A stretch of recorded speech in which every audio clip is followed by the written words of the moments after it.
د موزیمونو د همغږۍ نړیوالې ورځې له رارسېدو سره هممهاله په افغانستان کې د لرغونو سیمو او آثارو د ښې ساتنې خبرونه خپریږي.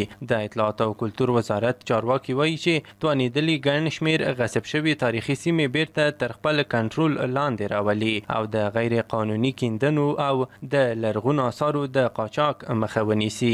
زیاتره هغه سیمې چې په تیرو 10 کلونو کې یا له هغه نه مخکې تر غصب لاندې وي، نو کاغه دولتي غصب او که شخصي غصب دغه فرمان په برکت او دغه فرمان په مټ باندې موږ وکولای شو ډېرې سیمې موږ بیرته د افغانستان د تاریخي ابداتو په ولکه کې ورکړو.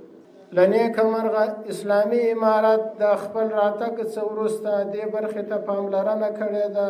د تاریخي آثارو د ساتنو په برخه کې کوټلي ګامونه اخیستل شوي دي. د قاچاق په برخه کې همدا ډول د نورو نویو سیمو د کشفولو په برخه کې د تحقیقاتو او د څېړنو په برخه کې خپله له حکومت د خوا څخه دې ته په ځینو برخو کې بودیجه په پام کې نیول شوې ده. د افغانستان ملي موزیم دنده لري چې د آثارو څخه حفاظت وکړي او د آثارو څخه ساتنه وکړي او د دې ترڅنګ د افغانستان ملي موزیم دنده لري چې د آثارو دپاره د ترمیم ځای آماده کړي او د آثارو ترمیم وکړي او آثار د مرض او خطر څخه وساتي او د دغو آثارو حفاظت وکړي.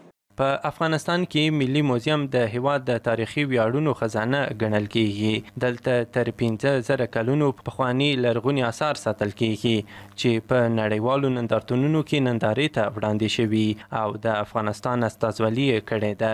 موزیمونه نوي نسلونه له تاریخي شالید سره بلدتیا ته هڅوي. هره ورځ د بهرنیو سیلانیانو په ګډون سلګونه کسان د ملي موزیم لیدو ته ځي او دا لیدنې د ملي ارزښتونو د ساتنې معنا لري.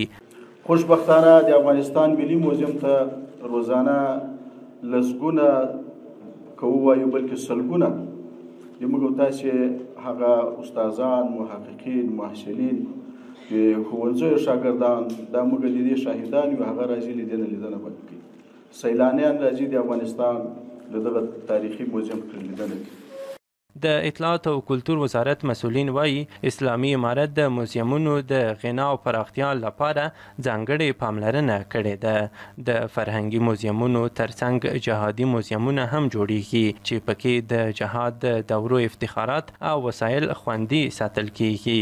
افغانستان اسلامي امارت د دې فرهنګي موزیمونو ترڅنګ د یوې بلې برخې دپاره چې هغه جهادي موزیمونه دي د تاریخ په اوږدو کې چې زموږ او ستاسو افغانانو د پردیو یرغلګرو په وړاندې کومې مبارزې کړي هغه دپاره ځانګړي نظامي موزیمونه جوړیږي چې هغه نظامي اسباب چې هم بهرنیانو او هم په مقابل کې افغانانو د دوی په خلاف باندې کارولي دي هغه به هلته نندارې ته وړاندې کیږي. زموږ آینده نسلونه، زموږ ځوانان، زموږ ولسونه به د دې څخه الهام اخلي چې څنګه زموږ مشرانو، زموږ افغانانو، زموږ مشرانو د پردیو په مقابل کې د څه ډول تکتیکونو اسبابو څخه د هیواد د استقلال او د ازادۍ دپاره کار اخیستی دی.